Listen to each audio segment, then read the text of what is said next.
ఇక ఇందుకైతే కంపెనీలో ఒక జాబ్ ఇంటర్వ్యూ అయితే వస్తుంది.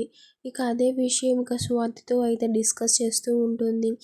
ఈ కంపెనీలో రేపు ఇంటర్వ్యూ ఉందంట, చూడొకసారి అని అడుగుతూ ఉంటుంది. ఇక స్వాతి ఉండి, ఈ ఇంటర్వ్యూ అంత ఇంపార్టెంటా, నువ్వు జాబ్ చేయడం అంత ఇంపార్టెంటా అని అడుగుతూ ఉంటుంది. ఇక ఇందు అయితే, నన్ను నమ్ముకున్న తాతయ్య నానమ్మలకు ఏ కష్టం రాకుండా చూసుకోవాలంటే నేను తప్పనిసరిగా డబ్బులు సంపాదించాలి అని చెప్పేసి ఇంకా ఇందు అయితే స్వాతితో అయితే అంటూ ఉంటుంది. ఇక ఇటు పక్కల రాజు అయితే పడుకొని ఉంటాడు. సడన్గా తను కార్ పేలిపోయినట్టుగా కల కంటూ ఉంటాడు.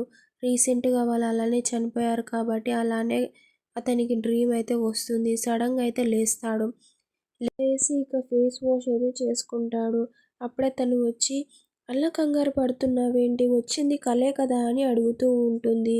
ఇక రాజు ఉండి, ఆ వ్యాన్ మంటల్లో కాలిపోతున్నట్టు, అందులో నేను చిక్కుకుపోయినట్టుగా నాకు కల వచ్చింది అని అంటూ ఉంటే ఇక వాళ్ళిద్దరూ షాక్ అవుతూ ఉంటారు.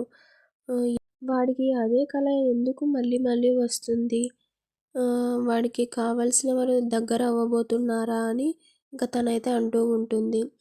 ఇక చూద్దాం నెక్స్ట్ ఎపిసోడ్లో ఏమవుతుందో. ప్లీజ్ అంతవరకు సబ్స్క్రైబ్ మై ఛానల్.